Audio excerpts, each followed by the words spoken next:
A gente começa um novo ciclo, né? E novos ciclos são fundamentais para nosso crescimento. Né? Então, agradeço as pessoas que me trouxeram aqui, agradeço aos meus mentores espirituais, agradeço a toda a estrutura que nos fortalece enquanto ser. E vou ler um pouquinho, porque acho melhor ler do que ficar perdido, que a emoção faz isso com a gente. Né? A gente fica meio que perde o rebolar. E aí, com essa ideia, né, de ficar mexido, eu comecei uma conversa mais próxima entre nós. Eu falo o seguinte: toda provocação dá um saculejo aqui dentro do corpo. E quando eu localizo no corpo, eu falo de algo que para mim traz sacralidade. Sacralidade não como devoção, mas como oportunidade de existir e de experimentar. A oportunidade, então, passa a ser uma palavra-chave da compreensão de um salto qualitativo, pessoal e único, que precisamos empreender. E essa oportunidade que vocês estão tendo, que eu estou tendo, eu recebo na oportunidade de poder me revelar, de permitir me revelar. Então, acho que a gente sempre precisa considerar essa chance de quebrar todas as amarras, todas as estruturas de proteção, enfim, de conexão com o que é certo, para a gente poder se entregar mesmo, para a gente poder trocar. E aí, seguindo essa proposta de provocação, na pergunta-chave, o que a Vera de hoje falaria para a Vera no início de carreira, eu acho que eu precisava acreditar mais na revolução interior que nós somos, que cada um de nós é. A criança, o ser que está olhando o mundo completamente com um olhar novo, ele tem uma revolução interna, mas ele não sabe, não reconhece isso. E a educação passa a ser uma coisa muito formal, muito cerceadora. Então, eu diria para a Vera de hoje, para ela acreditar mais ainda nas revoluções possíveis de confrontar, de se indignar, se rebelar, porque a construção, e eu quero voltar ali aqui, acreditar mais no saber que não sabe que sabe. No saber que você traz e que o seu corpo revela quando você se deixa vivenciar na rede de afeto que nós carregamos. Então, assim, a criança, ela consegue estabelecer uma relação de muita afetividade, de muita amorosidade, mas ela vai sendo cerceada desses dois pilares. Então, ela traz um conhecimento que ela depois esquece, que ela se perde, que ela até acredita que ela desconhece, mas ela traz. Então, enquanto nós artistas, enquanto nós produtores da arte, deveríamos estar cada vez mais acreditando nessa revolução do prazer pessoal. Claro que com muito estudo, muita disciplina, né? Dando as bases todas, mas existe algo assim que é fundamental para estabelecer essa força. E aí eu diria para mim também que para essa revolução interior acontecer, era preciso ter mais afeto por mim mesma. Ter a construção do auto-amor, que é outra coisa que a gente perdeu nesse caminho hegemônico. Não me deixar cair, nem tampouco escorregar por conta de uma insegurança, de uma dúvida, mas me acolher e não me neutralizar e apagar aquelas experiências que foram traumáticas. Aquelas experiências que foram traumáticas. E falaria do quanto era necessário sair do trauma. A gente percebe que essa criança que todos nós somos e fomos, hoje a gente precisa da terapia, né? Hoje a terapia virou algo fundamental para a construção das do nosso caminho, mas essa revolução interior que a criança traz e que ela enfrenta com marcas e com traumas, a gente precisa agora transformar. E aí vocês, que essa nova geração, pode trabalhar com isso. Então, descobrir que o afeto e a amorosidade deveriam ser os dois braços. Né? Eu vou sempre me referenciar no corpo, sendo uma pessoa que teve uma formação inicial do corpo. Seriam os dois braços que aprendemos a nos acolher e a nos envolvermos com o mundo. Né? Sem temor que nos paralisa e sem a ira, a santa ira, por conta das indignações que sentimos, mas que também nos mantém um círculo aprisionante. Então, essa amorosidade, né, esse afeto, faria com que nós, artistas, e nós, pessoas que nos envolvemos com essa produção de sentimento, produção de sentido, ficássemos mais fortes e mais poderosos nesse encontro consigo mesmo. E acreditar que somos pessoalmente revolucionários porque é preciso enfrentar um embate contínuo nas inter-relações humanizadas. A gente vai perdendo na construção desse nosso caminho, a gente vai precisando se fortalecer, precisando encarar, precisando enfrentar, e a gente vai construindo estruturas que nos distanciam. Então, novamente no corpo, se esse corpo acolhe, se esse corpo abraça, se esse corpo recolhe, ele né, e aí é uma estrutura circular, ele também pode endurecer e afastar. Então, sempre o corpo, como sacralidade, vai me trazer compreensões do que eu não sabia que sabia. Então, essa é uma ideia que gostaria de pensar. Eu diria para a Vera hoje, e digo para vocês, acreditar nesse corpo. Acreditar nessa conexão que se faz com o coração. E aí, você vai estudando, né? Você se depara com Paulo Freire sempre, né? E aí, vem isso assim. É na convivência amorosa com os seus alunos e na postura curiosa e aberta que o professor assume e que, ao mesmo tempo, provoca os alunos a se assumirem enquanto sujeitos sócio-históricos, culturais, do ato de conhecer, é que ele pode falar a respeito da dignidade e da autonomia do educando. Então, se a gente pensa que esses teóricos, né, vários teóricos, Hannah Arendt fala do amor mundi, com várias pessoas trazendo uma possibilidade de transformação ao longo do nosso processo epistemológico, mas como é difícil, como é quase... É uma parede que a gente não consegue fazer acontecer, isso que a gente sabe. Então, a importância de que essa criança que somos, que fomos, detenha essa capacidade de se sentir revolucionário, de se sentir atuante e não perder essa força e essa intensidade, apesar de tudo que nos cerca e nos paralisa. Tudo bem? Está entendendo ou estou sendo muito rápido? Maravilhoso. Você estava falando que eu estou pensando muito, você fala do corpo, né? Assim, e como que essa questão, né? Você fala, ou você abraça ou você se protege. E como eu, como mulher, muitas vezes a gente acha que eu preciso me colocar, eu preciso me posicionar. E como que isso vai criando? E aí, né, e tem eu estou falando do meu recorte, né, e tem o recorte da mulher que é preta, que é mais difícil ainda você não se colocar nesse lugar de criar a parede, né? Porque tudo está ali para quase te atacar, né? Assim, então,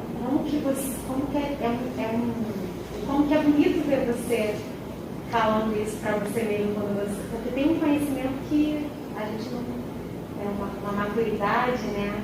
Que a gente vai, como você falou, a sabedoria tem intrínseca, mas que a gente vai esquecendo que está ali, porque a gente fica nesse lugar do hegemônico, né? Sim. É isso. E aí eu continuo. Eu escrevi porque eu falei, gente, eu tenho que escrever. Vou me perguntar. E aí, vamos lá. E aí nós viemos de um modelo hegemônico, isso é claro para todo mundo, eurocêntrico, em que nos ensinaram a ter distanciamento. Né? A gente se defende. A princípio, a gente se defende. Eu preciso defender o meu projeto, eu preciso defender o meu pensamento, e para defender o meu pensamento, eu me defendo. E aí essa estrutura corporal que afasta. E aí eu aprendi a falar do meu objeto de estudo, o outro, né? É isso que a gente aprendeu. A falar com os suportes e os referenciais teóricos para estabelecer com nitidez a autoridade sobre cada assunto na manutenção da máxima, né? Na minha época, como eu sou a pessoa mais velha, a gente já pode falar. Na minha época, ainda mais fazendo educação física, era mente sã e corpo são. E para mim, sempre foi a divisão mais cruel da história e da filosofia humana, né? Essa divisão, e aí vem desde Platão, quando estabelece, né, a divisão do corpo e da mente, e que na Grécia, e aí é fogo, né? É difícil estar falando da questão hegemônica e eurocêntrica, porque é na Grécia arcaica que existia um conceito chamado corpo plural, aonde não se tinha divisão corpo e mente. Então, o mesmo conhecimento hegemônico eurocêntrico que fez a divisão, e aí Descartes, né? René Descartes estabelece isso com uma total definição que ele traz, muito antes de Platão, quando define Fédon, Platão em Fédon define essa divisão, mas muito antes de Platão já se estabelecia que um corpo seria habitado por pulsões titânicas que entrariam no corpo fazendo a conexão alma, né, a um corpo que não haveria divisão, e esse corpo intenso, titânico, estabeleceria contato com a divindade, com os deuses, com as suas pulsões maiores. Quando eu descobri isso, quando eu fiz mestrado, eu enlouqueci, né? Eu falei, cara, tá aí, né? Então fui lá, peguei esse conceito do corpo plural, Jean-Pierre Vernant, trazia isso com muita clareza e fui desenvolvendo. Então, eu acabei meu mestrado em 2005, então, a partir daí, a compreensão foi cada vez maior da questão do quanto a gente já estava no processo hegemônico, nos mantendo as amarras, fortalecendo esse saber, fortalecendo esse distanciamento. Então, você precisa, né, fazer esse caminho de volta. E essa divisão, hoje, a gente pode falar que é um separativismo interno. Então, é um apartheid. Então, o trabalho que se tem na cultura hegemônica, ela cria dentro da gente essa coisa mais assustadora, né? Que é o apartheid. E que depois ele vai reproduzir socialmente. A partir do século XV, quando se constrói, né, quando o processo de enriquecimento vai vir através da escravidão, vai vir da captura dos corpos africanos, né, dos sujeitos africanos, e vai construir mais tarde, né, na atualidade, esse apartheid. Quer dizer, é uma chaga, é uma tragédia, já que a gente está falando de uma escola de teatro, é um drama que é uma tragédia que a gente vive há mais de 5 séculos. Então, como é que a gente não consegue ainda fazer essa virada? Como é que a gente não consegue ainda fazer uma transformação preconizando essa criança que tem a revolução interior? Então, é um processo de amarra em todos nós que é não só cruel, mas é desestruturador, desanimador da existência da vida. Por isso que no início eu falei da oportunidade de existir, de viver, de experienciar, Então, é uma oportunidade maravilhosa. E o processo social, o processo político faz esse desgaste na gente, corrompe esse vício, corrompe essa força, corrompe essa seiva que a gente traz na criança.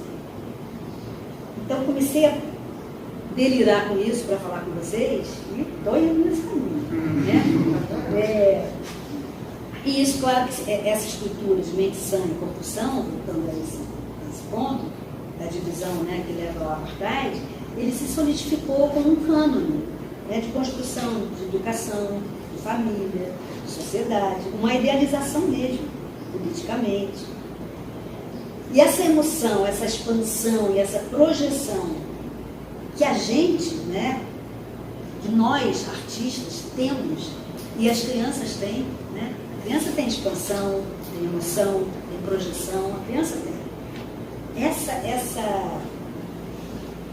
Essa existência, esse ser, ela virou um campo minado, porque você precisa se cuidar do que você fala, do que você faz. Então, toda essa força que você tem virou um terreno perigoso, uma areia movediça, que você começa então a se conter e você mesmo se aprisiona na areia movediça, os controles.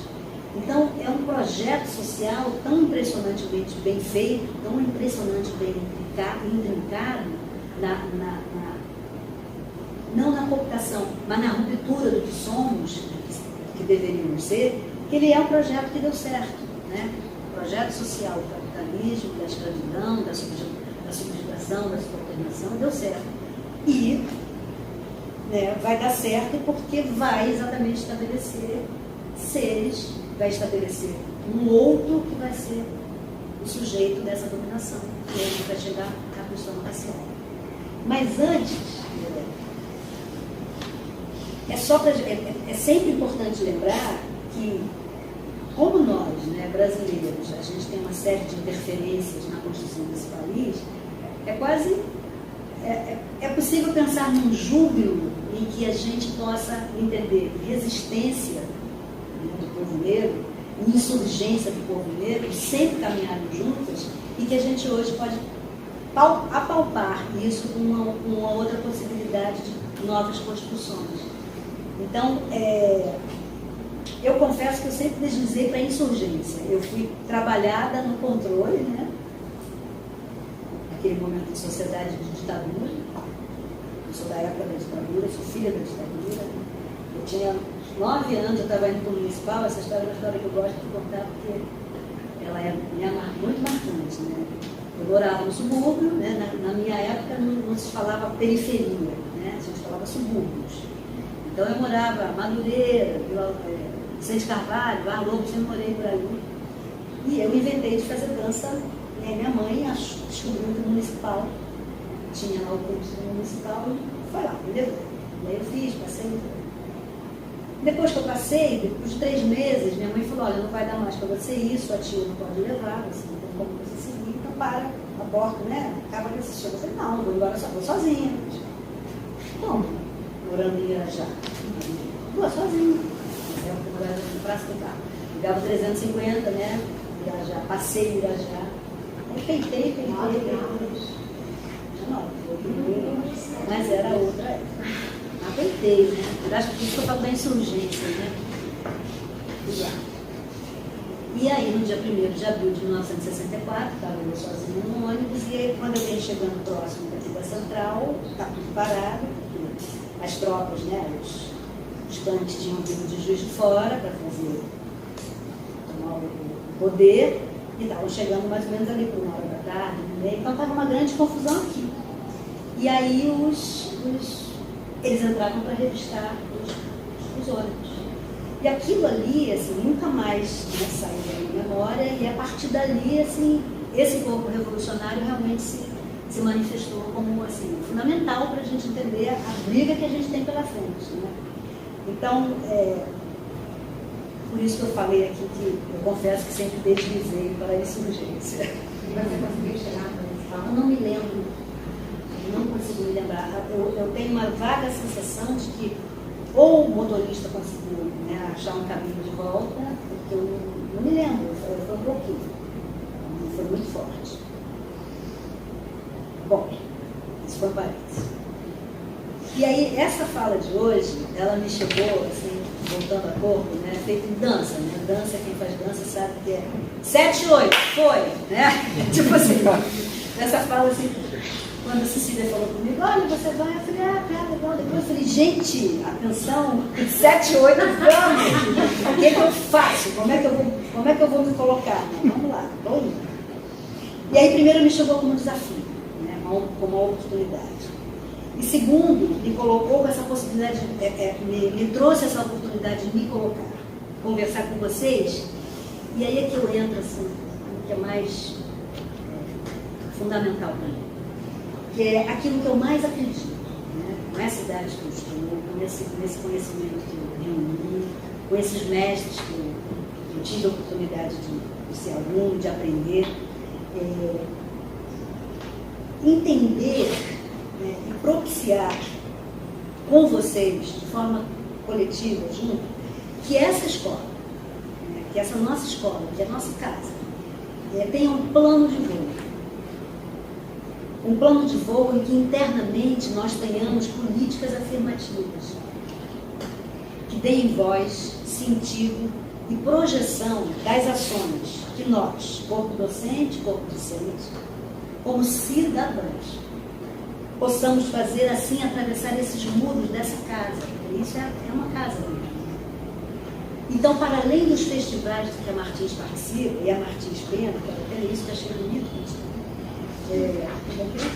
para além dos festivais onde os alunos da Martins Pena fazem valer o seu aprendizado, destacando-se nas premiações, que é isso que acontece, né?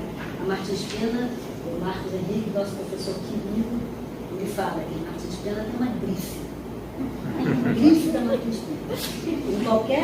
Em qualquer festival que exista, que tenha, o aluno da Martins Pena se destaca.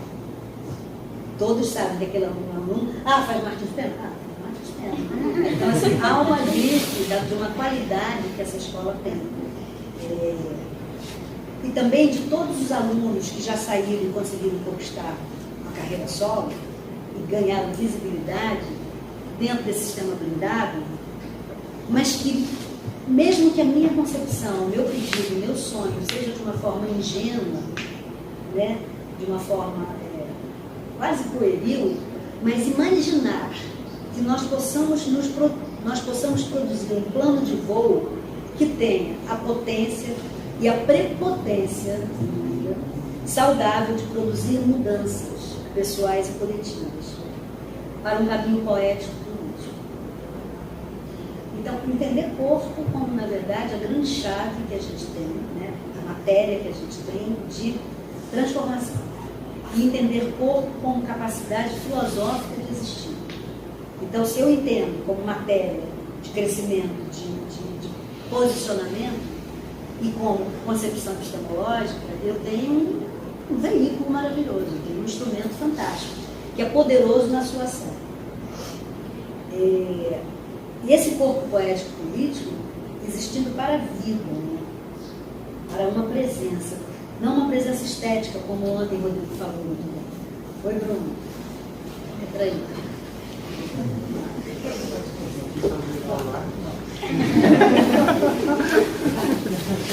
Tá vendo? Esse é o lado ruim do presencial. Você chega casada, aí fala, oi, no online, a pessoa entra ali. Mas isso já aí chat dá um oi, não tô brincando. Esse ser maravilhoso que a gente tem na escola, só um validade.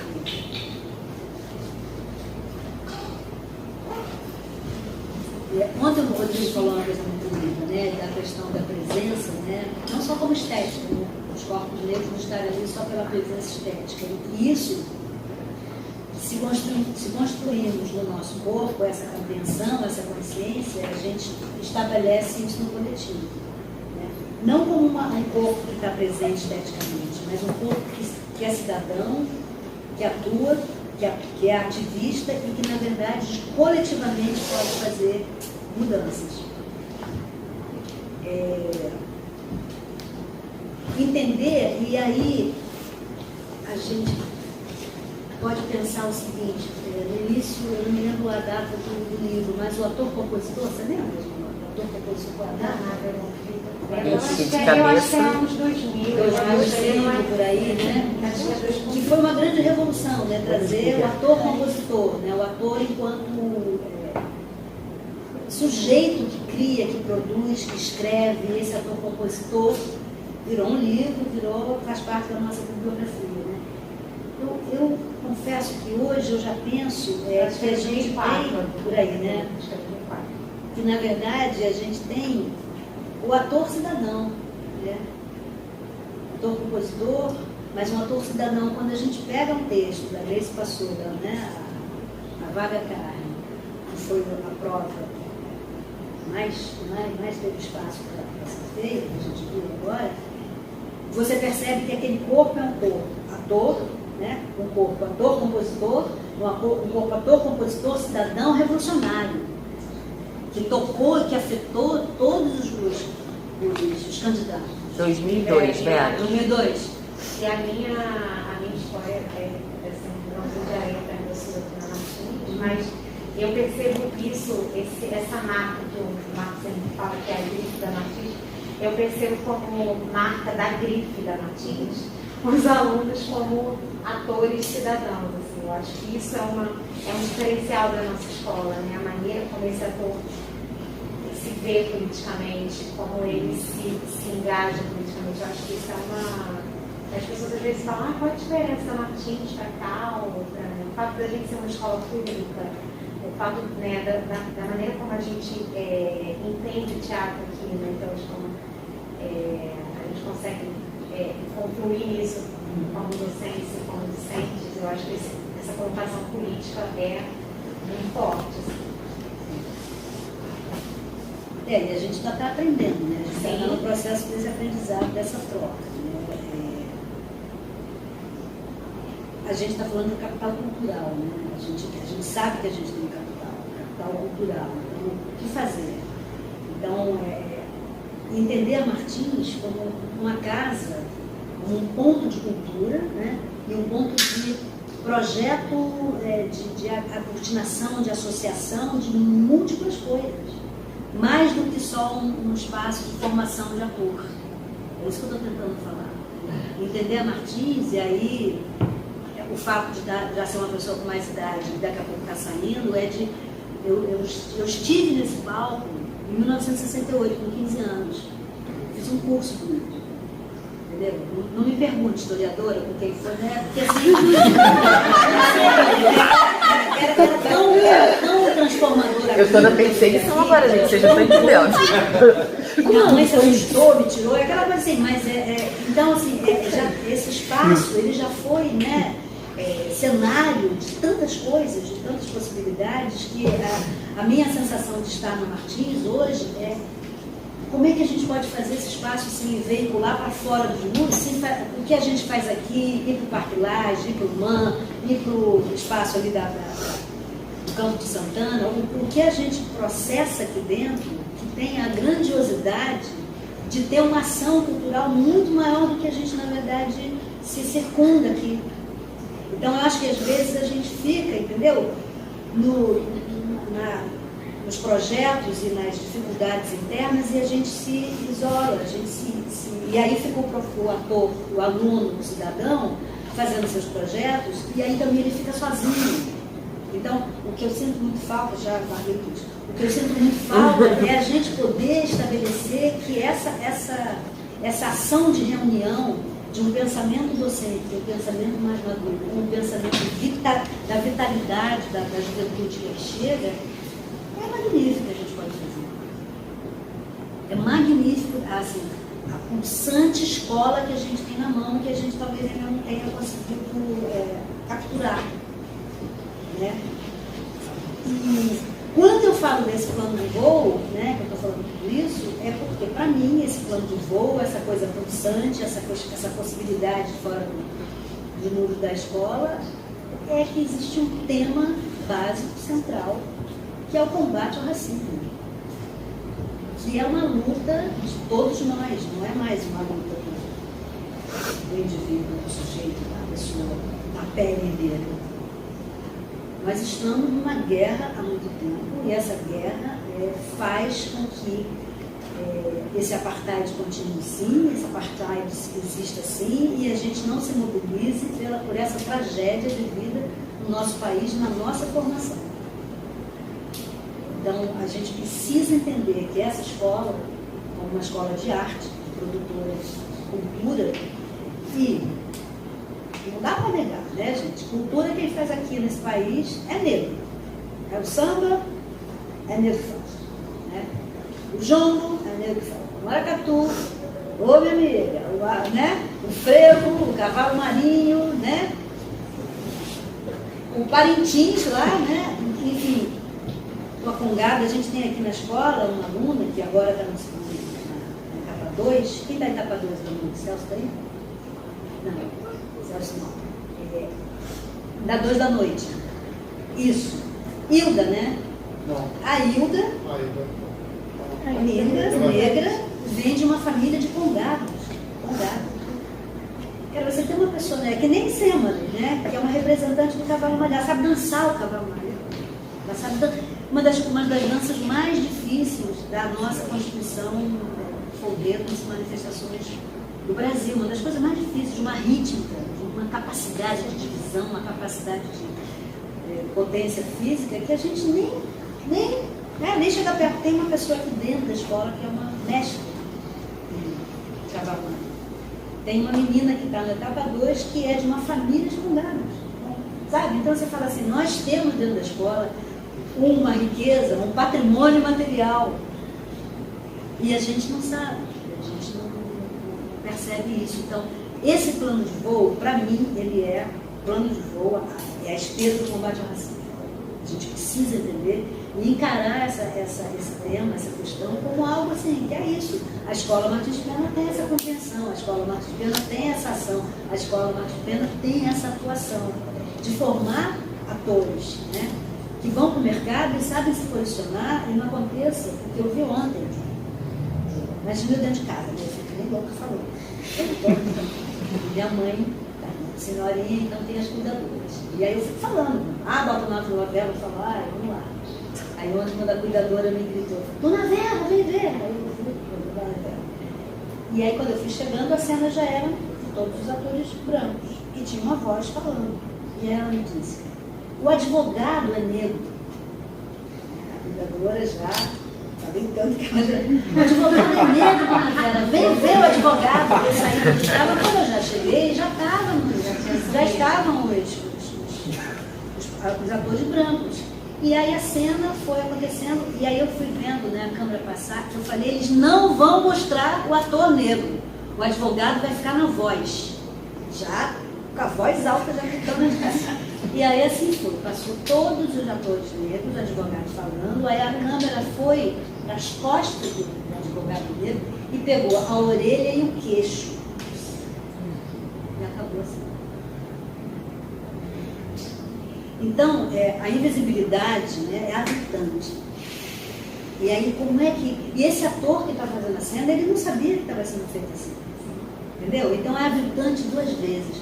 É aviltante porque ele tem uma cena pequena que vai dar escada para o ator branco, desculpa falar assim, mas é isso que a gente sabe que acontece. E esse menino, esse ator, quando ele for assistir o momento que ele está presente, vai ser de uma decepção e de um trauma, que a gente falou exatamente naquele momento, de um trauma que se perpetua desde a infância. Então, a Escola Martins Pena, né, voltando a esse delírio, que eu sei que são delírios, com qualquer consciência que são delírios, tá? Mas é um delírio que eu não pegar, que esse ator possa, no dia seguinte, falar, olha só, eu preciso de conversar sobre isso, eu preciso processar. Como é que eu uso da minha imagem? Como é que usa a minha imagem dessa forma? Por que eu não tenho espaço de visibilidade e de análise do meu trabalho profissional? Por que eu não posso ver, por que eu não posso acompanhar o meu crescimento profissional? Então, são questões que eu acho que o Martins precisa, sim, estar nessa luta, estar nesse combate. Estar nesse combate é entendendo que o combate é geral. No momento que eu me entendi, que o meu cabelo não era liso, não era assim, eu falei, não, cara, tem uma coisa aí difícil. Coisa diferente, então eu vou entender isso. E eu vinha de Vaz Lobo, de Madureira, né, onde o carnaval, né, o bonde das ruas, era uma festa maravilhosa. E aí, entrei no municipal porque eu queria dançar, queria me mover. A motricidade infantil, a gente sabe que a filha não desliga, né? Vocês mães estão em motricidade, não param. Então assim, a mãe pegou e falou, vai. Vai de noite. Vai lá, vambora. E aí eu entrei no municipal com 8 anos, aí você vai preliminar, primeiro, segundo, terceiro, quarto. Dança clássica, aí você começa a dança moderna, mas você já está todo, né, moldado ali naquela estrutura. E aí no 6º ano tem a dança afro. E aí era só professora de baixo. Nossa, como é que você pega um corpo de pessoas que estão dentro de um ícone da cultura, né, carioca, que é o teatro municipal, um lugar de elite? Como é que você pega o corpo daquelas crianças quando ela já passou por 6 anos de dança clássica? É uma cultura hegemônica, cultura completamente eurocêntrica. Eu ouvia Beethoven, Bach, Liszt, Chopin todo dia. E na aula de dança clássica, a moça estava tocando aquelas coisas maravilhosas. Então, eu ouvia o tempo todo aqui. Aí você vai fazer dança afro. Não dá certo, né, gente? Ficou todo mundo pedacinho de pau dançando, né? Todo mundo. E mestra, né? Nossa grande mestra, Mercedes Batista, ficava enfadada quando ela via e falava, ah, meu Deus do céu. E aí tá, eu, suburbana, opa, tá pra mim. Cheguei aqui. E aí um dia eu lá comecei a soltar mais, e um dia ela passou por mim, ela me deu uma palmada e ela falou, né? Você é neguinha, minha filha. Você é neguinha. Então ali eu estava com 12 anos, 11 anos, falei, é isso aí. Então, essa estrutura de entender que, apesar de eu ser clara e estar dentro de um processo de embranquecimento, a luta que foi trabalhar para o reconhecimento da minha ancestralidade, da história que nós trazemos no país, eu falo a maior diáspora do Brasil, né? É de uma batalha,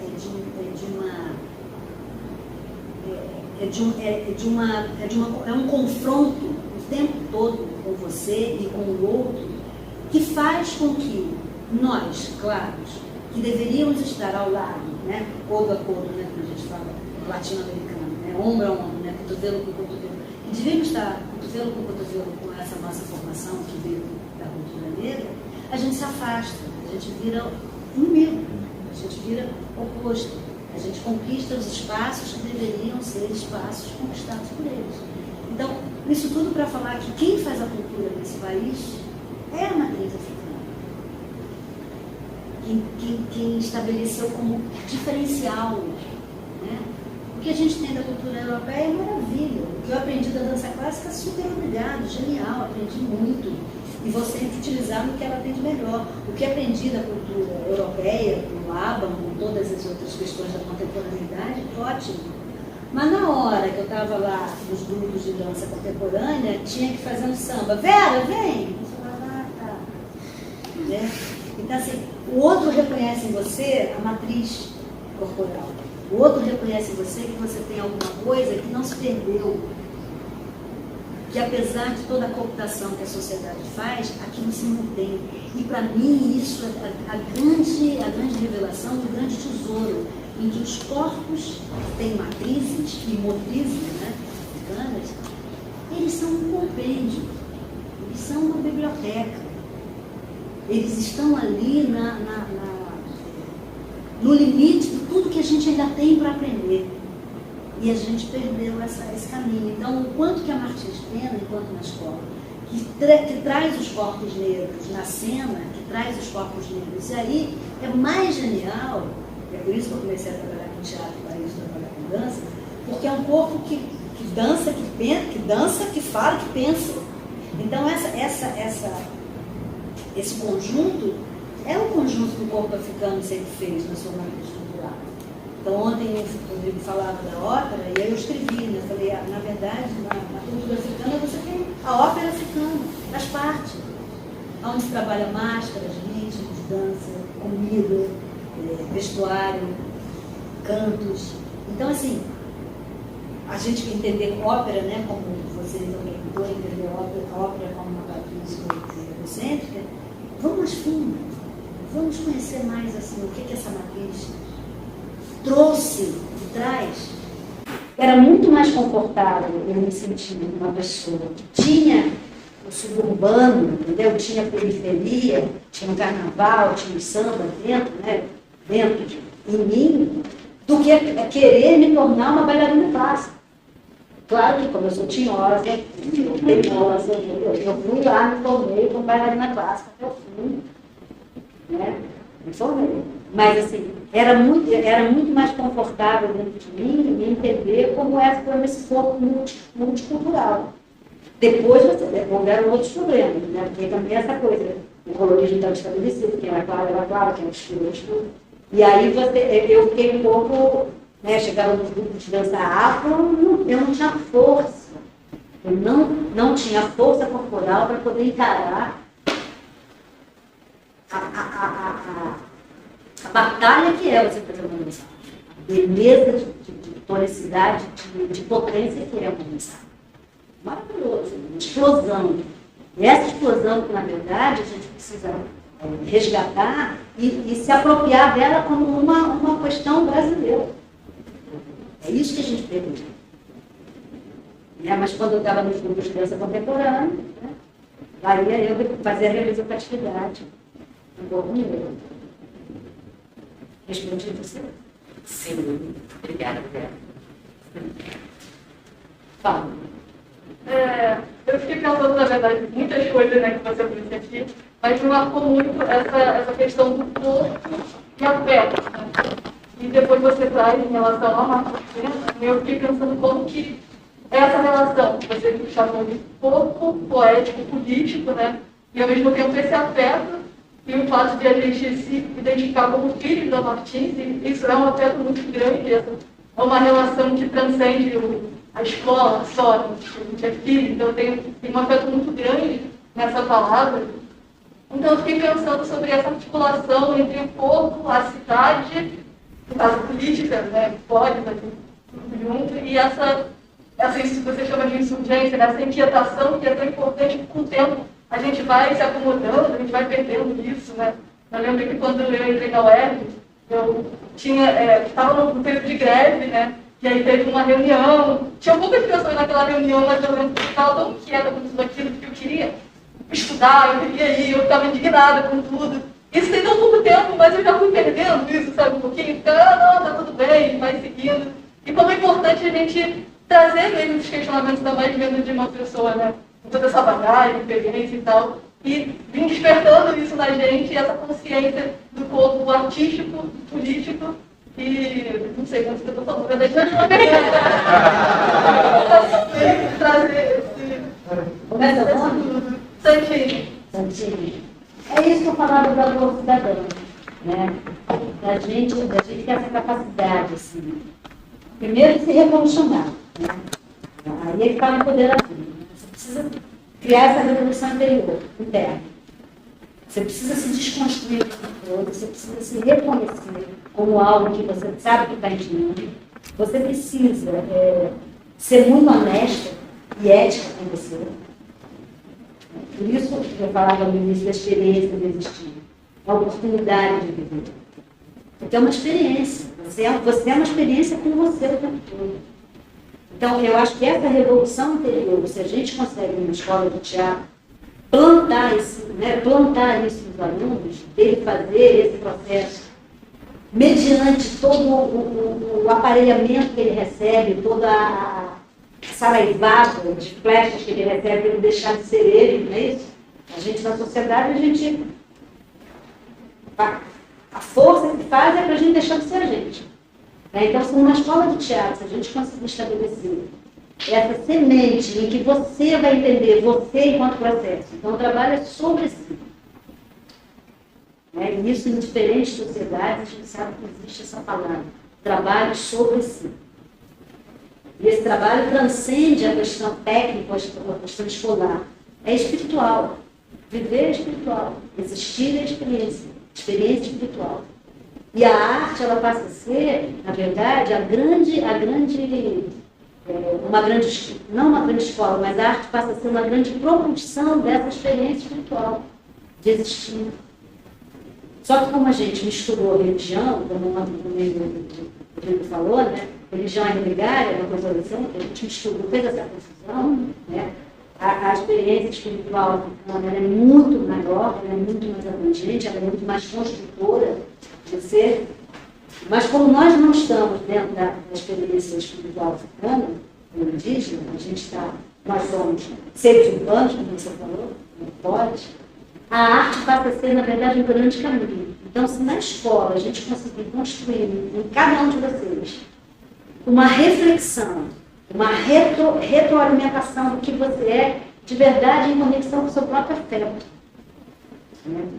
A partir daí, para que no seu próprio afeto, que você se acolhe, que você tenha amorosidade, que você tenha auto-amor, que você tenha autoestima, né? O que a gente mais tem nos corpos de pessoas que não são vivas?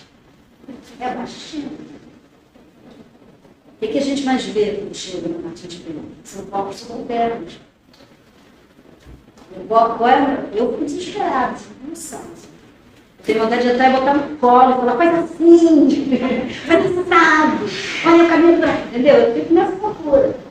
Então, assim, como é que a gente consegue, na verdade, desconstruir essa subalternidade que virou sistêmica, que virou... Eu dei aula na rural, de professora substituta na rural, na escola de educação física.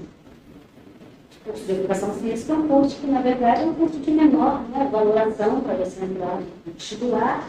Então, tem mais gente de classe mais baixa, mais pobre. Né? Muita gente querendo ser jogador de futebol, mesmo, menina que faz vôlei, não sei o quê. Então, eu tinha ali uma moçada menos racional, mas mais corporal. E aí era 50, uma turma com 50 homens e uma turma com 50 mulheres. A turma de homens eu tinha 5 homens menos. 5 alunos. E na turma das meninas eu tinha 3. Ali eu levei um susto. 3 corpos femininos subalternos, assim, completamente, sabe, disponibilidade de si, pontual, encolhidas. Cara, foi um trabalho para poder fazer isso, primeiro esse autoafeto, que faça uma revolução, essa revolução então possa construir essa rede maior de afeto, que leve a autoestima, que eleve a autoimagem, que faça a presença da existência realmente ser combativa, ser apropriada para você se colocar. É um trabalho. Então, isso passou. Então, quando eu chego no Martins, isso passou a ser assim, supra-sumo, entendeu? Poder fazer isso ainda com atores, pensando, lendo, nossa, é assim, um caminho de muito afeto. Então. E aí, quando você vê Paulo Freire, né, que a relação é uma relação de afeto, troca com o aluno uma relação de conhecimento do que ele traz e do conhecimento do que eu vou aprender, se faz. Então, eu acho que assim, quando vocês estão nessa formação, mas quando vocês saem daqui, muitos de vocês viram professores. Né? Muitos de vocês vão desenvolver isso que você falou, o ator cidadão, vai desenvolver projetos. Graciana Valadares, né? Você foi a professora de Graciana? Você foi, né? Deu de Graciana? Claro. Eu já trabalhei numa fundação de história dela, do Pequeno Príncipe Preto, numa aula minha lá em Caxias, para aluno do ensino fundamental, usando o vídeo dela. Escrevi para ela e falei, Graciana, posso te usar? Maravilhosa. Graciana Valadares, me lembro dela, assim, até queria falar Graciana Valadares foi uma pessoa que, quando eu falei de Lavra, de rua, quem falou aluno agora no início também, ela me falou, posso fazer um trabalho no chuveiro? E ela me trouxe, vou dizer, né, a história do Lavra lá com o Ministério, ela me trouxe uma pesquisa sobre o Lavra, entendeu? Então, o que é que um corpo negro que percebe uma informação ali foi atrás da Graciana Valadares, me deixou uma grande atriz cidadã, cumprindo uma função no Caxias, né? Não, acho que é Zona Norte. Zona Oeste. Enfim, respondi?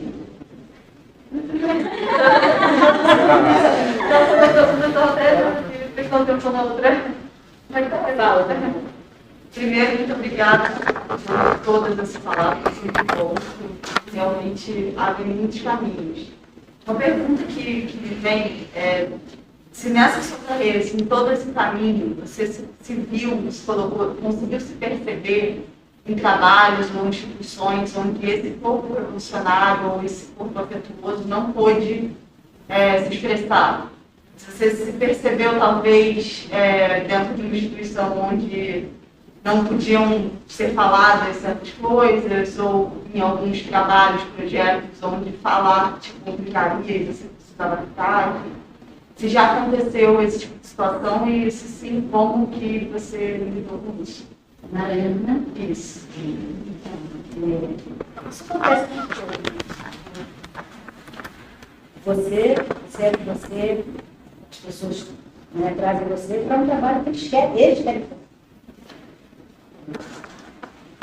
E eu acho que isso que a gente está conversando aqui dá empoderamento para as pessoas.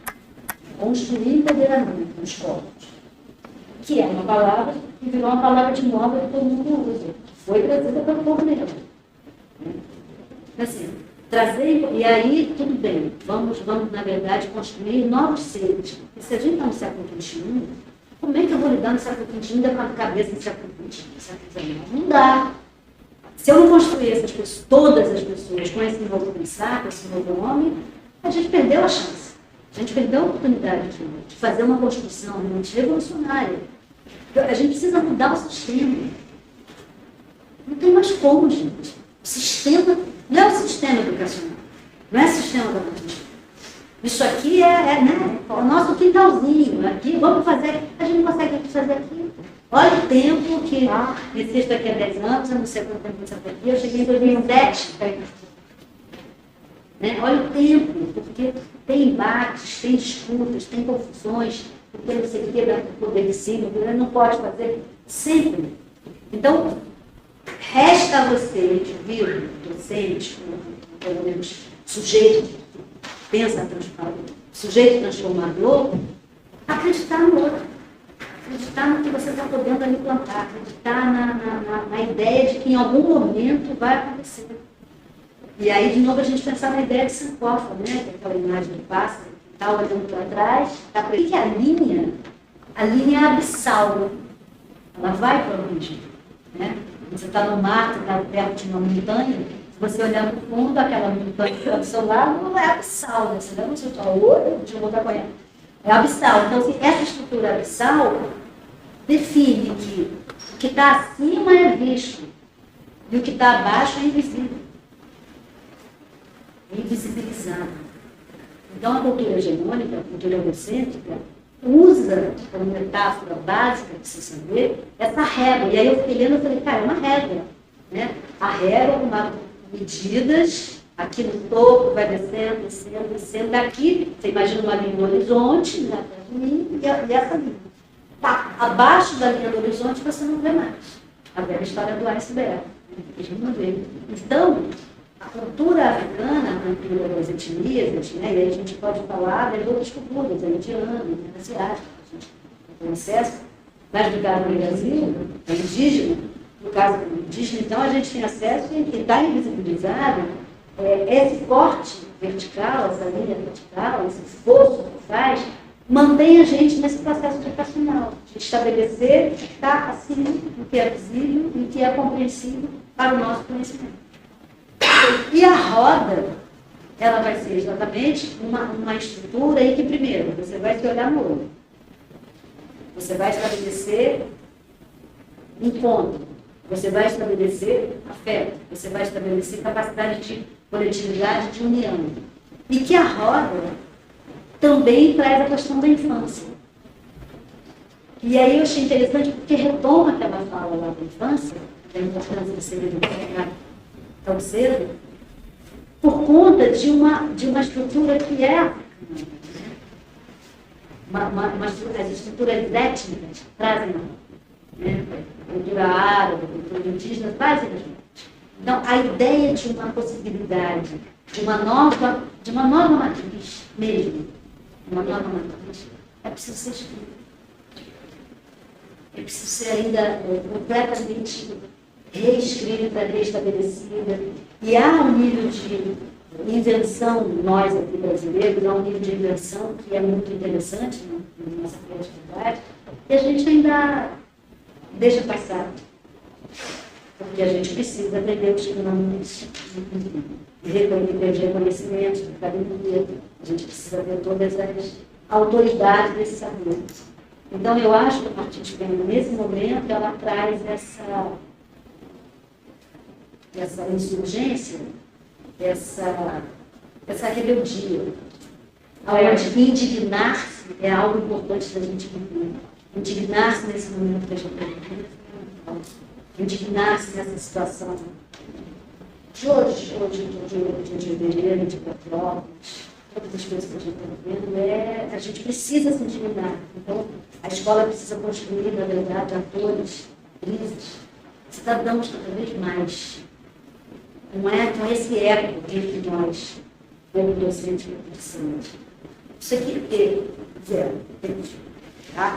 Não vou prometer ninguém. Mas você está falando isso. Você está, como é que você falou no seu devaneio? No delírio. No delírio? Então, eu estou achando maravilhoso, porque você está falando do seu delírio, esse delírio conversa com as nossas conversas pedagógicas que a gente tem. E com, você falou nova matriz, né? E a gente está fazendo uma nova matriz curricular, então assim, eu também estou pirando aqui dentro, como você está falando, porque essa nova construção, né, a gente está falando de sociedade, a gente está falando de atores, a gente está falando da nossa escola, a gente está falando, né, desse momento de ruptura que a gente está vivendo aqui, né? O Heitor fala, a pedagogia da Martins Pena, né, como transgredir, criar a forma de criatividade. E é isso, a gente está criando um modo de fazer, né, que não interessa mais esse saber vertical, que eu quero olhar para o aluno e entender que a Sêmada tem coisa pra caramba para ensinar, que ainda que eu não conheço, quero conhecer, e todos vocês aqui, assim. E eu, particularmente, eu falo, essa é a minha verdade, é isso que me interessa, eu quero saber o que a gente tem aqui para trocar, que é o que a gente está fazendo aqui, né? E é óbvio que tem e esse olhar também, né, da profundidade, tem uma profundidade na sua vivência que eu não tenho, e quando a gente sempre em roda, como é que eu posso mergulhar junto, né? Sair desse, né, que esse horizonte não inviabilize nada. Então, assim, eu estou apaixonada, assim, a que horas que então que você falou, mas eu queria que os alunos fizessem perguntas também. Ai, professora também pode. Claro, por favor. Quem vai começar? Vocês ou eu? Mas, pode falar. Eu fiquei muito pensativa aqui te acompanhando, Vera, e eu consegui pensar em duas palavras. Esperança, porque tudo que você falou, você chamou de delírio, né, ilusão. Eu acredito que é uma ilusão que muitos de nós temos e que a gente acredita que possa se tornar realidade. Então, para isso, a gente precisa de esperança, primeiramente. Como dizem no ditado, é a última que morre, né? E a gente precisa disso. E a outra palavra é conhecimento. Eu pensei muito sobre isso porque eu lembro, como se fosse hoje, eu no auge dos meus 17 anos de idade, tinha acabado de ingressar na Martins Pena. E de repente me deparo com aquela mulher tão pequenininha, mas tão grande, que começa a me ensinar uma coisa que eu nunca tinha ouvido falar, e que da forma que eu tinha ouvido falar era completamente equivocada. A forma que me foi ensinada. Então, o artista é uma coisa muito engraçada, né? Porque todo ser humano é um ser artístico, eu acredito. Mas para ir além desse ser artístico que somos, a gente precisa ter um quê de curiosidade, a gente precisa ter um quê de vontade, de sede, de conhecimento. E eu tive essa sede de conhecer um pouco mais sobre dança afro, graças a você. Uma coisa que eu não conhecia e que fez completa diferença. Você falou sobre a colonização do nosso corpo, né? E a descolonização desse corpo precisa ser conhecida. A gente precisa saber como é que a gente sai disso, como é que a gente se desvia dessa raiz, sabe? Que tá tão profunda Né? Quando a gente ouve falar de afro, a gente ouve falar de candomblé, de umbanda, a gente escuta falar em macumba e as pessoas não sabem explicar o que é isso. Isso precisa ser quebrado, isso precisa ser conversado. Né? A gente precisa de conhecimento para isso. E eu acho que é fundamental na Martins Pena ter uma professora, uma amiga, uma mestra nisso, de verdade. É um legado muito grande pra gente ter alguém que ensine, que deixa, assim como o Mercedes Batista deixou para você, te passou isso, você tá levando adiante. Isso é lindo. Esse é o que eu queria dizer. Por favor, pergunta. Ô, Vera, deixa eu te perguntar uma coisa. Primeiro, eu queria dizer que eu me identifiquei em vários momentos que eu estava vivendo, né? E claro que eu não tenho, por ser branca, o mesmo referencial, né, de tudo que você passou. Então eu me identifico num outro lugar, né? Que é o lugar de artista, o lugar de alguém que chegou aqui, como você estava falando, da potência, né, que está aqui dentro. E comecei a fazer um filme na minha cabeça, porque esse ano vai fazer 10 anos que estou na Martins. E eu lembrei de uma assembleia que a gente teve ali naquela época que a gente estava sem receber de funcionários, né? Que a gente estava perdendo funcionários, sem discussão, alunos, professores, não sei o que, lá. E como produtivo, né? Foi aquele momento. E como é produtivo tudo isso, né? As nossas conversas, né? Nas últimas 3 semanas, 2 semanas entre nós e uma com os estudantes, falando de temas que alguns anos atrás, quando eu entrei aqui, obviamente a gente, né? E aí isso tudo também me leva a uma coisa que você falou. Quando eu fiquei pensando, caramba, como é que é? Porque essas discussões elas são relativamente novas para a branquitude, né? Porque obviamente que quem tem a pele negra sabe, enfim. E aí o que acontece? Eu fiquei pensando, caramba, como que deve ter sido para Vera? Porque aos meus olhos de branca também, eu comecei a ler Você Negra quando você se colocou nesse lugar, né? Porque tem essa questão do colorismo, né? Enfim. E aí, quando você diz que a Mercedes, né, te deu um tapa e disse assim, você é negrinha, como foi isso na década, eu imagino que você tenha sido na década de 60, 70? Porque talvez as pessoas na época não te lessem como negra ou liam como negra. Como é que era isso para você? E ela te falar isso, porque eu tenho pessoas aqui dentro, inclusive, né, que falaram sobre essa experiência de eu sou branca ou eu sou negra, né, de estar num lugar assim, de se questionar. Ora se sente acolhida pela branquitude, ora tem características apontadas. E aí eu fiquei pensando nisso, né? Se quando a Mercedes fala isso pra você, é algo que ela desperta em você, ou é alguma coisa que você já te incomodava, mas, entende, queria saber como é que foi isso na sua trajetória. Nunca incomodou, não. Nunca incomodou, não passou uma coisa que incomodasse. Assim. Não, no cômodo que eu digo, essa questão de que... Já estava dentro de você, já era uma era um questionamento que já estava dentro de você. Eu estou em qual lugar? Ou não? Na verdade, eu não tinha noção disso, né? Eu não tinha noção. Porque essa questão do colorismo é muito cruel, né? Porque você fica, né? Por exemplo, quer ver um detalhe básico? Aí você percebe que quando eu falei do cabelo, você percebe que alguma coisa é diferente.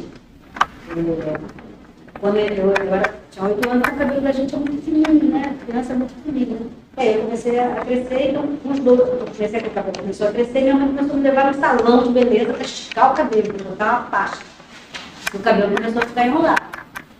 E aí, você bota aquela pasta, aquela coisa estica, e aí o cabelo fica liso, né? Você acha que você agora eu sou branca, cabelo liso, né? Mas isso não passa pela sua cabeça, não tem essa compreensão, né? Essa narrativa que está tão estabelecida de uma criança de 10, 11 anos. Ainda mais na década de 60. E aí, entrava no municipal, você tinha que botar uma rede, botar uma fita, depois puxava aqui na parte, botava um monte de grampo, ficava das 2 às 6 fazendo exercício, né? Quando tirava isso tudo, como é que eu estava? Aí eu falei, bom, então é isso, existe uma questão fundamental diferente. Mas tudo bem. Só que eu me sentia diferenciada porque na maioria eram crianças brancas, mas eu era clara. Então você continua. Fino, de engenharia civil, engenharia mecânica, engenharia de eletricidade, enfim, uma escola de matemática. Aí estava eu lá dentro da escola de ciências exatas para fazer educação física, né?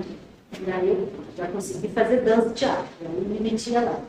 Tudo que era aluno que não queria fazer educação física, quando descobriu que tinha uma pessoa que fazia dança e teatro, foi para lá. As pessoas de educação física ficaram processos comigo, uma coisa, tive que bancar. Entendeu? Eu ia para a reunião de educação física e falava, ai meu Deus, ajuda ficar aqui, pávida, que tinha que falar, a gente falou, gente, tudo bem. Aí o que eu fiz? Quando eu consegui, Leila Jalelete era aquela gracinha.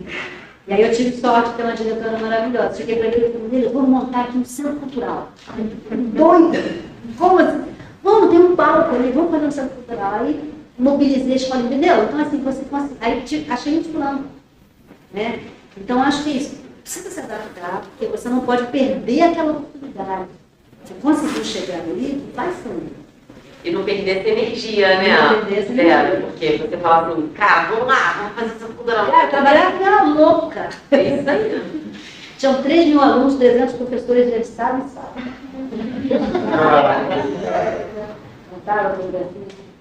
Isso que você falou me remeteu a várias coisas. Propósito librianas. Não sabia que você era libriana.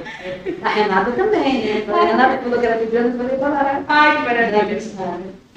Mas eu fiquei pensando muito na tudo que você falou, né? Em uma palavra que está muito conhecida agora, né? Que está super no auge, que é empatia. Todo mundo conhece, todo mundo sabe o que é, mas eu acho que a gente esquece também de outra palavrinha-chave. A gente falou sobre artista, sobre cidadão, sobre a sociedade como um todo, e a gente esquece de falar sobre alteridade, porque a empatia é o poder da gente se colocar no lugar do outro, imaginativamente, né? Se colocar ao outro sente uma dor e a gente, poxa, estou sentindo, imagina essa dor. E a alteridade é a gente saber a dor do outro e entender que é singular e subjetivo. Quer dizer, é dele e que ele é um ser único e que nós somos seres únicos e diferentes. Então você falou sobre a mudança constante que a gente está vivendo. E eu fiquei pensando que o Brasil está virando pirâmide invertida, né? A gente o país está envelhecendo. E aí a gente pensa que a juventude, muita gente pensa que a juventude é o futuro da nação. Né? E não deixa de ser. Mas a gente esquece que a gente tem muita gente envelhecendo. Envelhecendo é uma palavra linda, acho linda. A gente tem muita gente envelhecendo e o que a gente faz com essas pessoas, Vera? Você que... Uma senhora, uma baita senhora, que pegou essa geração, inteira, pegou ditadura, pegou tudo isso. E aí, de repente, você é uma como é que fala aquele negócio? Uma curva fora da linha, uma linha é o contrário. Porque já estou transformando em linha.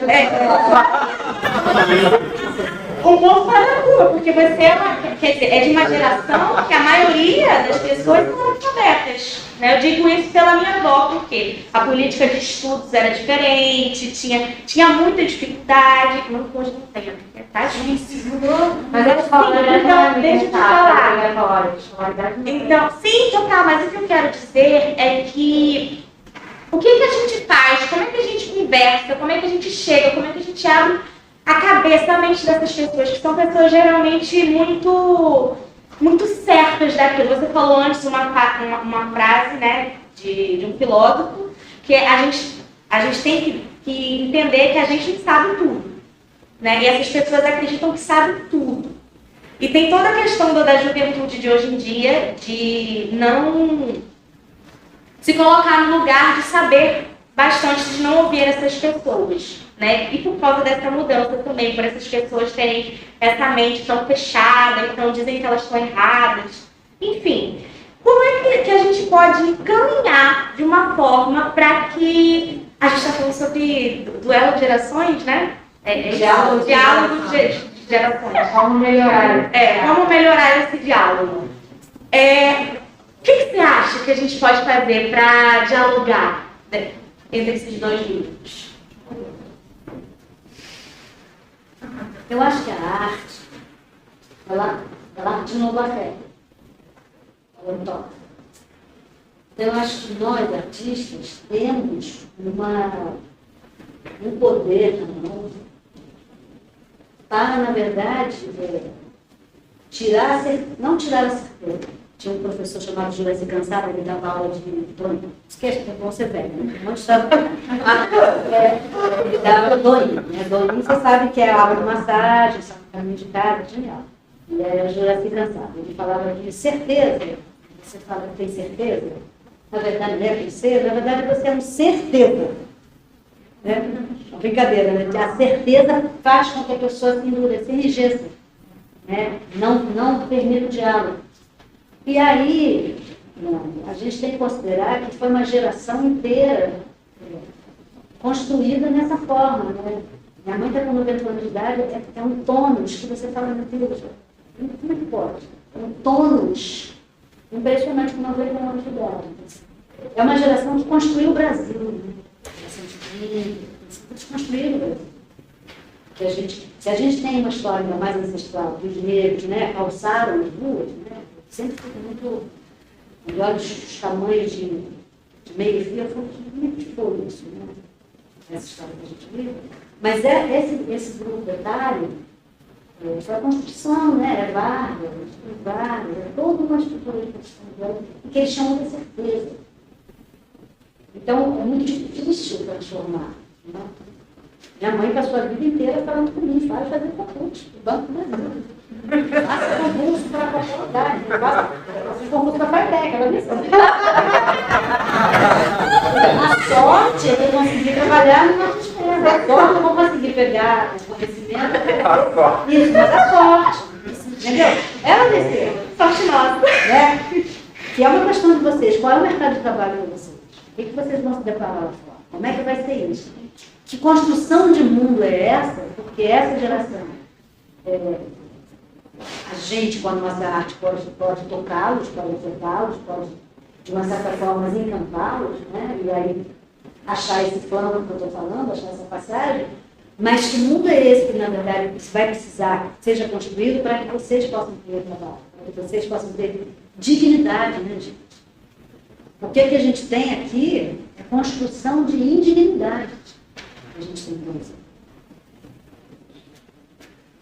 fazer. O artista fica dentro dessa construção de dignidade, né? Nasce na carteira, entendeu?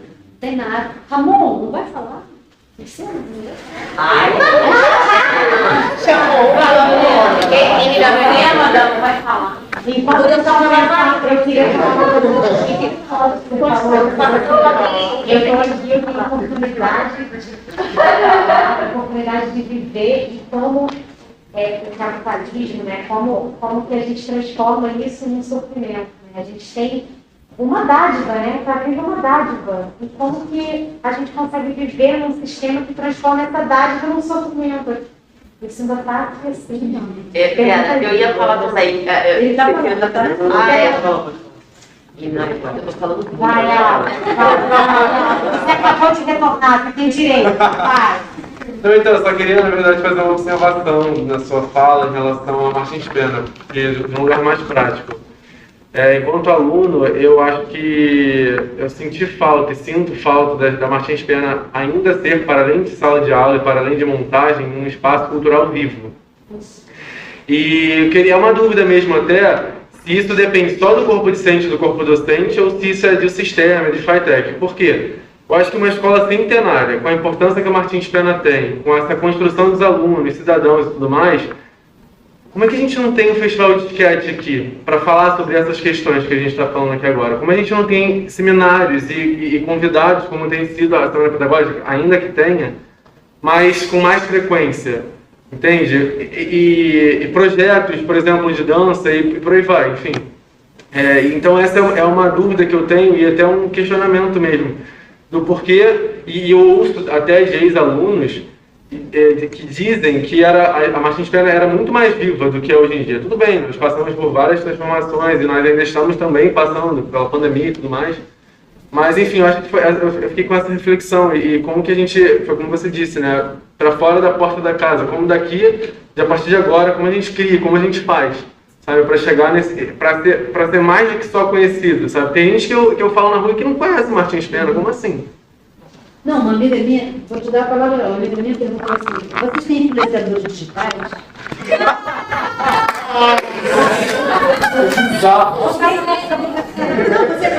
Vocês não têm influenciadores digitais? A Martins não tem influenciadores digitais. Precisa ter. Exatamente. A gente está tentando tem esse papel da comunicação, mas eu acho que é essa posição do mundo digital também. Tem uma coisa, Alves, que eu acho assim, o histórico que a gente está passando aqui, né? Eu entrei em 2007. Sim. Que era a Funarge e FATEC. Quando eu entrei na Funarge e FATEC, eu era considerada pelos professores da Funarge como aquela pessoa que fez concurso, que não sabe de arte. Entendeu? Então, assim, a gente teve momentos bastante tensos, difíceis, de não capacidade dessa união, desse afeto, de falta de diálogo. Falta de diálogo, então, assim, fundamental que você esteja trazendo essa tanta nitidez do que a Martins é e poderia ser, que é isso mesmo, assim. Agora, esse é assim como a gente está passando um momento revolucionário no país, né? Tá? Essa coisa horrível que a gente está vivendo. E no mundo, a Martins também está passando por esse momento revolucionário. Então, assim, por isso que eu vim falar, assim, é fundamental esse meu delírio, é fundamental que eu possa trazer para vocês essa possibilidade, essa aposta de que a gente pode fazer alguma coisa diferente. A gente está fazendo igual, desde que eu entrei igual. Me botaram em todas as salas para dar aula, me botaram em todas as montagens para fazer montagem, e eu fui lá e fiz tudo, entendeu? E aí eu falo, cara... Essa vivência, eu não sei se a gente já consegue ter no currículo a questão dessa temática sendo trabalhada formalmente, ou se isso já aparece nas práticas, né? Me parece que sim. Porque quando você fala, olha só, eu, como atriz, hoje, consigo trabalhar essa questão da colonização do corpo, né? Você falou isso com tanta propriedade, eu não sei se está no currículo, mas que no currículo prático, no currículo de vida, você sai daqui hoje como uma atriz que transforma, numa atriz que tem isso na tua prática. Se está no currículo oculto, se isso aparece na matriz curricular, não sei se aparece, mas que você carrega isso para a tua vida, né? Tá claro, eu me emocionei muito, muito mesmo, Vera. E se você tem essa experiência com pessoas com deficiência? A gente percebe que, muito obrigada por falar isso, porque a gente percebe que tem saída, né, no fim das contas.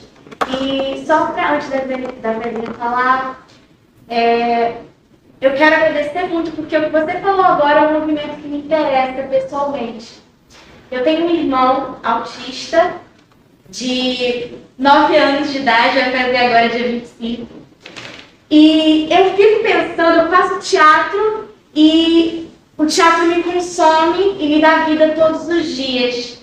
E eu fico imaginando, e se o meu irmão, sabe, descobrir o teatro?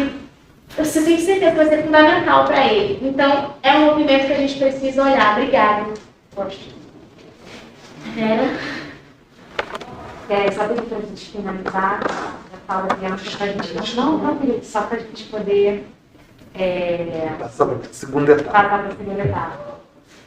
O tanto que ainda tem que se fazer, né? Como é que a gente ainda tem, né? Muita onda para passar, né?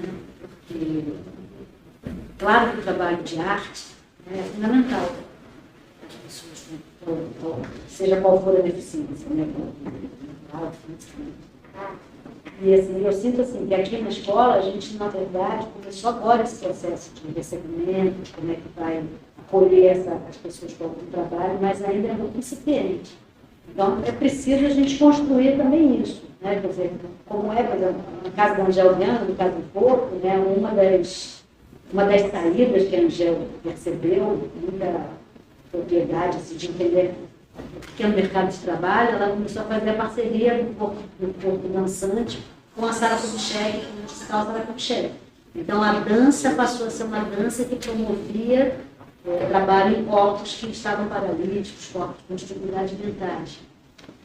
Inclusive, eu presenciei uma época como é que foi o nascimento de uma menina que era paralítica e que queria dançar. Foi com Rosângela Barnabé, que era uma fisioterapeuta, que ela começou a fazer o processo da construção de um corpo depois disso virou uma prática. Então, assim, eu acho que a gente tem nas mãos esse patrimônio, esse poder. A arte é transformadora. Mas a gente precisa criar as estruturas que dê dignidade. Nós não questão da dignidade, porque a gente trabalha com indigno. Né? Não tem espaço, não tem condições, então fica muito difícil a gente conseguir chegar nesse patamar. A questão do autismo é fundamental. Assim, todo o trabalho agora, né, de neurociência vai poder fazer um trabalho de corpo neurociência para atender os autistas. Quer dizer, tem grandes possibilidades futuras e uma outra construção. Mas eu acho que a gente precisa ir com calma de como a gente vai vencer essas etapas que nos dê condições, que nós nos preparemos, né? Porque, assim, eu preciso me preparar para esse outro olhar. Então, assim, eu acho que é isso, esses nossos delírios, esses nossos sonhos que possam construir, pavimentar, né, essa nova prática que avance numa sociedade tão desigual, tão capenga, tão sem condições. É isso que a gente tem que fazer. Que a nossa maior questão é alfabetizar, a gente ainda está alfabetizando. Né? Alfabetizando na questão literária, alfabetizando no povo. A descolonização do gesto é fundamental, agora cai uma bomba no nosso colo.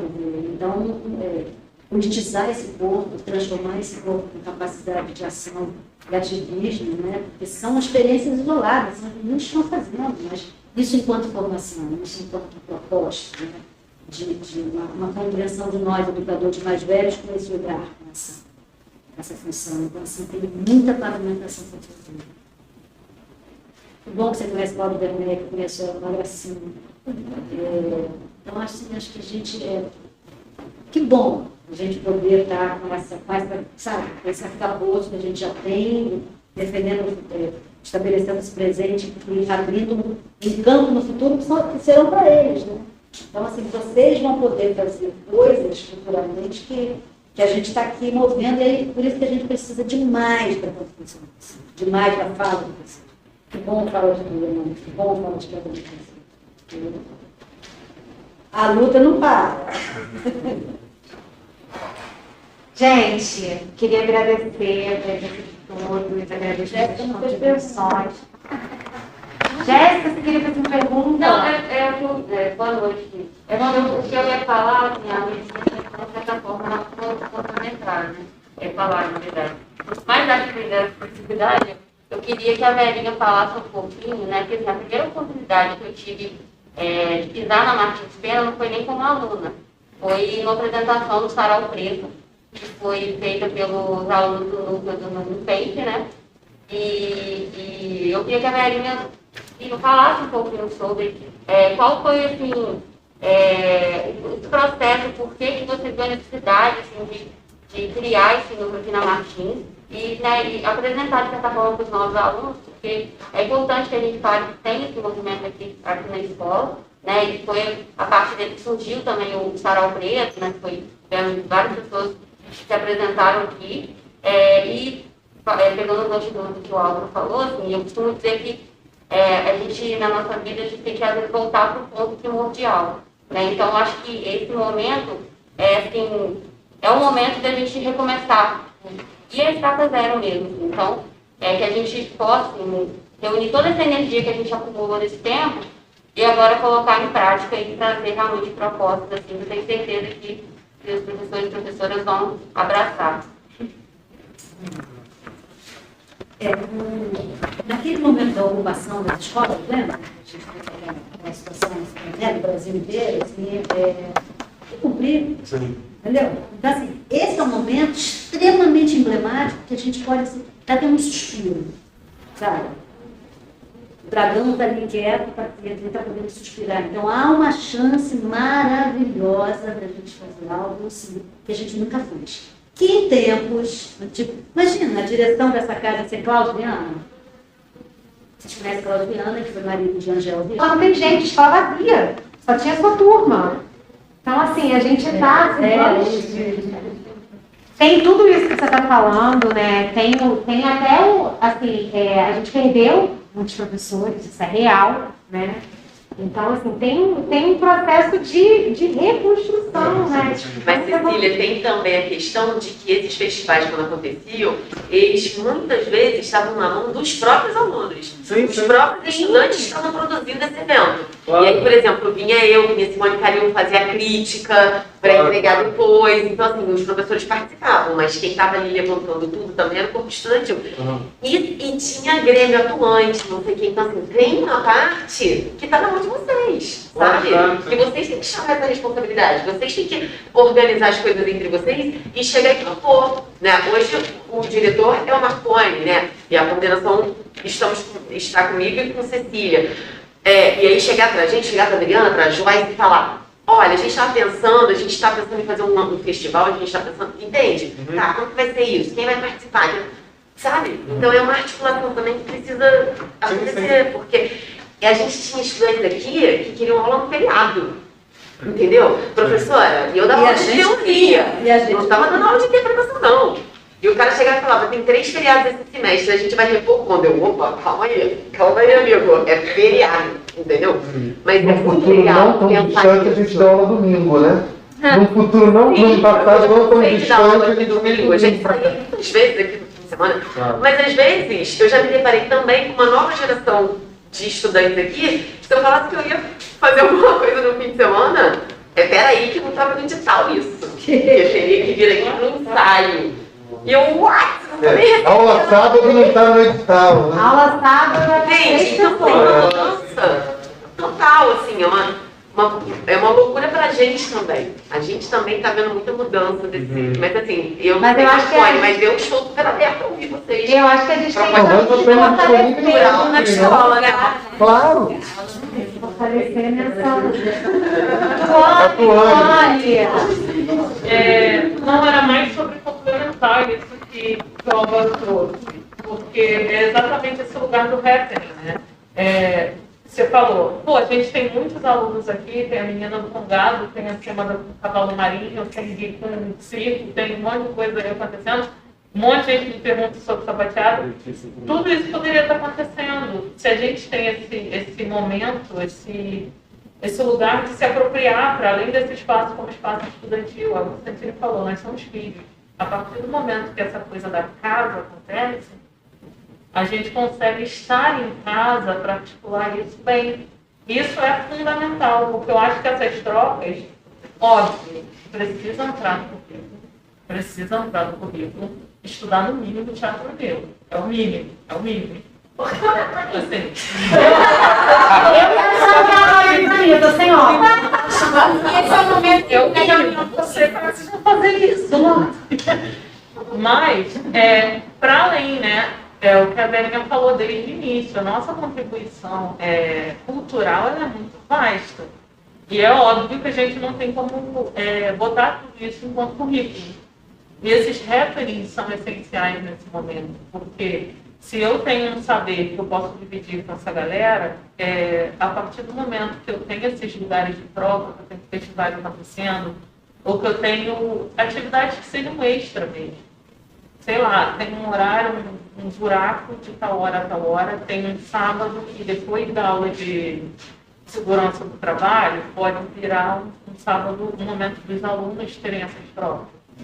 Entender também que o currículo ele não é para aprisionar, né? Assim, e que essas coisas elas podem estar, por exemplo, quando Vera fala, né, dos conhecimentos que são, a gente nessa relação menos vertical, onde o professor está ali trazendo, olha, é assim, vamos estudar isso, né? É uma troca, tem que ser vertical e é isso, é troca, né? Tem que estar na roda. Exatamente, tem que estar na roda. E a gente está Né? Assim, a gente vem pensando enquanto corpo docente e vocês também fazem parte desse pensamento, né? Enfim, eu já vou entrar no que eu ia falar depois. Vamos lá. É porque, assim, só para antes da gente ir encaminhando finalmente, a gente, quando terminar, eu vou pedir para vocês não irem embora, porque a gente hoje vai construir juntos, coletivamente, um painel de homenagens que a gente vai fazer na semana que vem para os nossos colegas que se foram durante a pandemia e que a gente não teve tempo de parar para vivenciar essas perdas e que isso foi uma coisa que foi muito sentida por todos nós, né? O fato da gente ter tido perdas tão significativas, tão fortes, e a gente simplesmente passou o caminhão, né? Vamos embora, volta o presencial e vai. Então, para a gente construir essa programação e também falar que esse retorno às aulas, né, a gente também vai ter momentos de construção coletiva, né? A gente está nessa luta, porque é uma luta, porque construir coletivamente é muito mais difícil, né? Não é muito mais fácil pegar e falar, vai ser isso, isso e isso, dá muito mais trabalho, mas é o que a gente entende que não tem como fugir, não tem como a gente fazer diferente. E é essa revolução que a Vera estava falando, que a gente está vivendo um período revolucionário, porque a gente tem que conversar muito sobre essas coisas, né, Vera? Isso ou não? Não sei, né? Mas tá falando não. A gente está numa mudança, aproveitar essa mudança como uma chance, né? Sim. E assim, a Cecília falou uma coisa que é interessante. Isso acontece na minha forma, não sei como funciona junto, né? Sem contexto. Mas de essas vivências estarem presentes na aula. Ao menos eu falo pelas nossas montagens enquanto etapa 3, noite. Até a Messias estava presente em grande parte delas. E assim, em todas, a gente acabou sendo instigado a trazer muito das nossas experiências mesmo. Eu mesmo fiz um pedaço de Mercedes Batista, eu veio o balé clássico. Para a cena da Sêmbada também tinha muita coisa de dança afro, o corpo dela era todo trabalhado na pista afro. Enfim, vários trabalhos. Não tem como não ser, né, Joane? Mas aí, essa troca que a gente fala é no lugar de não só eu consumir aquela arte, porque uma coisa é eu ver essa cena de uma dança afro, de um corpo afro presente.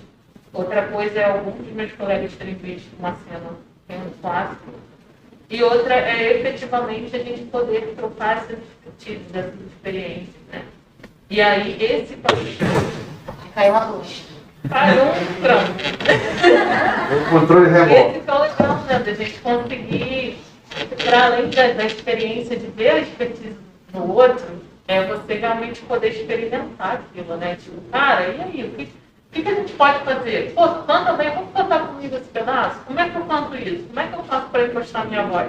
Pô, legal isso. Pô, vamos botar lira no nosso espetáculo? Caramba, tu tem uma lira, né? Como é que eu posso trazer isso para a sala? Como é que os outros conseguem subir numa lira um dia? E aí? Entendeu? Desse lugar mesmo. Porque essas provocações, elas precisam ser mais do que a experiência de contemplar esse teatro. Porque senão a gente nunca internaliza isso nos nossos corpos, sabe? A gente, enquanto ator, a gente precisa dessas vivências para além da experiência visual, para que a gente efetivamente comece a transformar aquilo no rotineiro na nossa arte. Para eu ter arte na minha arte, eu preciso transformar isso em uma coisa mais rotineira. Eu preciso que os meus colegas tenham um corpo também que vai ser transformado no corpo, para que quando a gente apresenta a Vivi, sim, você vê corpos que já estão prontos para aquilo, sabe? De poder realmente a gente conseguir internalizar isso e usar esse espaço como esse lugar desse laboratório ao máximo, né? Porque assim, é público, é nosso. A gente não pode subutilizar jamais. Eu sei que é óbvio, tem pandemia, tem que ter cuidado. Entender a importância disso, né? É uma importância da construção do ator brasileiro. Isso é fundamental. Sim. Foi também o que você falou do circo e do Da roda, da realização. porque a a experiência acaba sendo vertical quando a gente tem a possibilidade de fazer circular, de olhar para o outro, enxergar o outro e aprender com o outro. É isso, gente. Eu estou aqui emocionada, né? Eu fiz aqui uma viagem, né? Eu sou Bianca, eu venho da Favo de Mel, não sei se vocês conhecem. É uma escola especializada no atendimento a pessoas com deficiência mental. É uma escola da Favo de Mel. E eu sou recente aqui na escola, né? Eu sou orientadora da FAITEC. Eu sou orientadora pedagógica e passei a trabalhar com vocês aqui na parte de educação especial. Mas eu estou na FAITEC há muitos anos trabalhando na área de gestão. E passou assim um flash pela temática, né? Esse diálogo bateu assim na minha cabeça muito forte. Eu estou aqui muito emocionada. E a fala da Alane, é a Alane, né? Alane. Me tocou muito quando ela falou ali o quanto modificou a formação a partir do conhecimento, né? O quanto isso, para a formação do ator, né? Mudou como ela lidou com essa questão, né? E aí eu fico me perguntando aqui, né? Como seria a questão com a pessoa com deficiência? Eu não sei se na tua trajetória, Vera, você chegou a ter essa experiência com pessoas com deficiência, né? Eu não sei se vocês tiveram conhecimento do falecimento também da professora Nilda Teves, que foi idealizadora da FAITEC. Um dos maiores sonhos dela era justamente, né, esse projeto. Eu até me emociono também, né? Alicerçado nesse projeto de inclusão das pessoas, né? Em todas as suas arenas, né? E aí eu me vejo, né? Quando eu vim para Martins, com um sonho de democratização dessa escola. Hoje, inclusive, a gente estava com uma proposta até de trazer a secretária de Cultura aqui, que era um dos sonhos do professor Fernando Mota também, de transformar essa escola numa faculdade. E a Cecília, né, que está coordenando, ela falou assim, vamos trazer a secretária aqui no próximo momento. E a Cecília compartilhou também a história do marido dela. Desculpa, eu até estou abrindo aqui, né? Que é da área de música também. E a FAITEC tem esse trabalho, sabe, de inclusão, desde a formação inicial. E aí quando a Vera fala, né, que está saindo da nossa instituição e fala de que a gente tem que falar para fora, né? E bate assim no sentimento, eu também estou me aposentando, né? Eu tenho 25 anos de FAITEC. E tenho um sonho também, sabe, de poder, vou ser muito honesta com vocês, poder trazer a Favo de Mel para poder fazer parte desse espaço, né? Quando ela falou ali, né? Eu fiquei me perguntando, né? Na área da deficiência mental, nós temos assim, algumas experiências de teatro, mas que são espaços segregados, né? Eu não sei se vocês conhecem a Cláudia Werneck, que é a mãe da Tata Werneck, né? Ela trabalhou com a gente agora na área da cultura. Eu até ia ver se a gente conseguia trazer a Cláudia para estar dialogando aqui com a gente. Mas ainda assim, no movimento afro, com todas as dificuldades que a gente tem, nós conseguimos avançar bastante. Hoje ainda nós temos uma lei, né? É um grupo muito articulado politicamente, que, queira ou não, com todas as dificuldades, se conseguiu ganhar um espaço político do ponto de vista de políticas públicas, né? Hoje nós temos uma lei que, embora no Brasil, né, tem lei que pega e tem lei que não pega, né? Mesmo sendo uma lei, a gente tem essas dificuldades, né? E na área específica, né, que é a minha área de trabalho, a minha área de pesquisa, né, a gente ainda tem essa prática muito segregada, né? Quando eu comecei a trabalhar aqui na escola, eu cheguei no meio do turbilhão, né? Eu vim para cá com o convite do Marcelo, a gente tem uma relação muito pessoal, né? E eu comecei a desenvolver um trabalho sobre a questão da inclusão de pessoas com deficiência no teatro, né? eu comecei a fazer um trabalho de pesquisa, e aí o que eu tenho observado, né? Que todas essas práticas ainda são segregadas. Você tem sempre assim, grupos de teatro dentro das universidades segregados. Eu tenho dialogado, às vezes, assim, muito superficialmente com o Rodrigo, né? Quando eu pesquisei na base do Cielo sobre testes de habilidades específicas, eu nem encontrei. Praticamente, né, não existe, né? Base de dados. Eu entrei em contato com o Rio, entrei em contato com as universidades fora aqui do estado, né? Então, nós temos um trabalho de teste de habilidades específicas, né? E aí, assim, quando o pessoal da Favo de Mel, que é essa escola que vive ameaçada, né, de fechamento, né, porque infelizmente a nossa instituição, né, acaba sendo aparelhamento do Estado, né, uma fundação ela fica muito à mercê disso, né? E aí a escola fica assim, já dá para a Favo de Mel fazer uma reunião com a escola de teatro, né?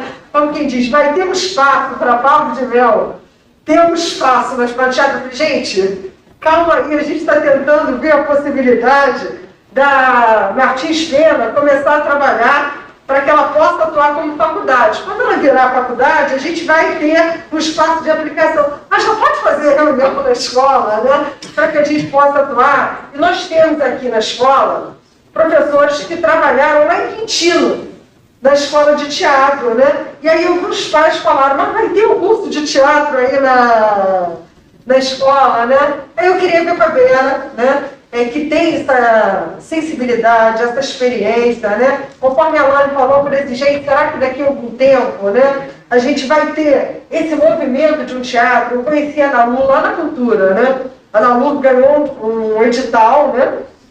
Mas são experiências ainda singulares, né? É a única aluna que a gente tem. Mas eu acabei me emocionando aqui quando eu vi esse, né, auditório hoje com pessoas negras, com a tua história de vida, né? Claro que ainda é um movimento, né, singular, mas eu fiquei assim, será que daqui a algum tempo a gente também vai ter esse mesmo movimento, né? Não é necessário, mas compreender a Martins Pena como um local de acolhimento dos corpos negros que podem atuar, dos corpos negros que podem existir, a gente tem uma potência, a gente tem uma pepita na mão, entendeu? De ação, que a gente parece que ainda está tateando. E então eu conto com vocês. Eu, basicamente hoje aqui, isso que eu quis muito falar, porque é como precisar contar com vocês, corpo docente, contar com vocês nos trabalhos que vocês fazem, contar com vocês nas ousadias que vocês têm desse povo com essa matriz.